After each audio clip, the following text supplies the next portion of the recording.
guys, this is Ellen. I'm here with a quick Sunday solution today. I got my homie Sincere. He's going to help us do the Sunday solution. It's on resumes and how we can make some slight adjustments just to capture the employer's eye, maybe get you in the door a little quicker. All right, guys, let's see what we got. Okay. So really what I would start with is just the first thing I notice when I read the resume is I see that you put at the top, authorized to work in the United States. So you don't have to say that. They're going to assume that you are unless otherwise. Unless like there's a passport issue, unless something else comes up, then other than that, you could just take that out. I noticed that it is 3 pages, so we definitely want to cut that down. Sure. And like we were talking about a little bit earlier, the aesthetics, we could take out the extra, like the spacing and like just making it look really pretty. That's nice, and I see why you'd want to do it, but because they have so many resumes that they're going through, you want them to be able to quickly go through yours, pick out exactly why you're a good candidate and move on. And then for that reason, you don't want to put too much spacing and too much in between, things that'll like distract them. Exactly, you got it. I like, because I haven't seen a resume where they have it broken down like this, where the work experience, the education, and then the skills and everything's kind of separated. So I do like that you break it down in that way, just because you are younger, so there isn't as many jobs and stuff that you have that you need to put on there, not years and years of experience like might be on my resume, you know what I mean? So this is perfect. What I would do though is, especially where it says in the skills area, you know how you see like the food service, the food prep, all that stuff is at the top, just switch that around, because the job that we're shooting for is a sales position type of job, a customer service sales position type of a job. So for that reason, you want to make sure whatever job you're shooting for, those skills are at the top. So you got it, right? Customer service at the top, sales at the top, working with customers, management experience, that's always great to put at the top.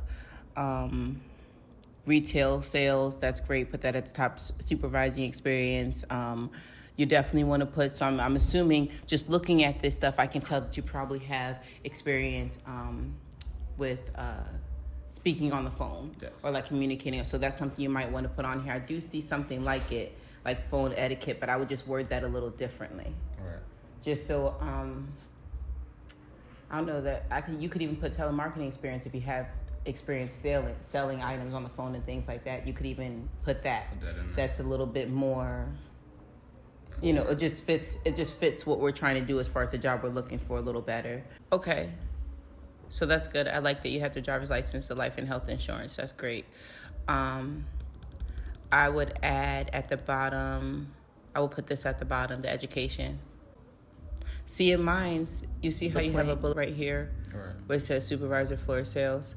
So if you're going to put bullet points, then what I would do is just put all the bullet points then under it instead of separating it. So I would do one or the other. Either I would do it so it just has the Energy, the Wawa, the Spencer's. I would just have the jobs and the titles and the time frame that you work there, and then put all the skills at the bottom, or, because technically these are skills, the fact that you're able to communicate questions and answers, the fact that you're able to create, get solutions for customers and represent as the fact that you've supervised floor sales, that's all still skills. So I would put that under skills, or I would put all of the skills that you had in that particular job under that job. Like I showed you, like it is on my resume. Right.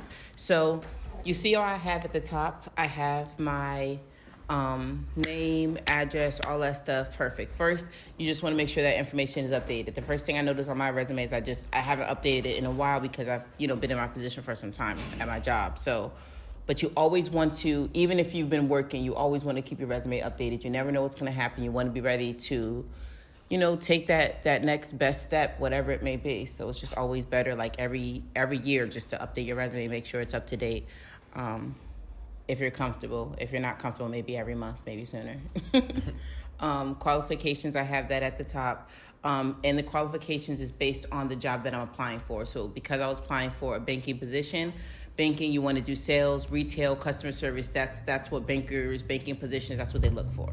So exactly. So that's what I put at the top for the qualifications. I adjusted my resume, so anything that kind of cater to that was right at the top.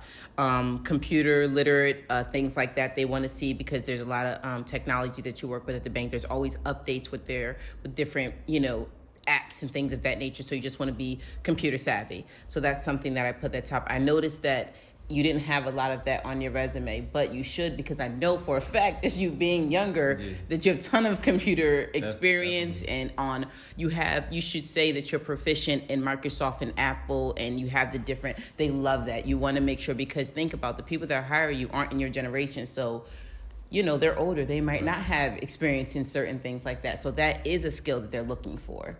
So that's something we want to put on your resume. After I put the qualifications that cater to the job I'm looking for, then I put the employment experience, just what the different jobs that I've worked, the time frame on the corner, and then it just lists the skills under it. So you see how it has the area, location, how long I worked for them, and then under it, bullet points of the skills. So that's what I was saying. Either do the bullet points of the skills under, or like you did, put a whole large point with all your skills and just cater everything that fits to the job you're going for at the top, one or the other.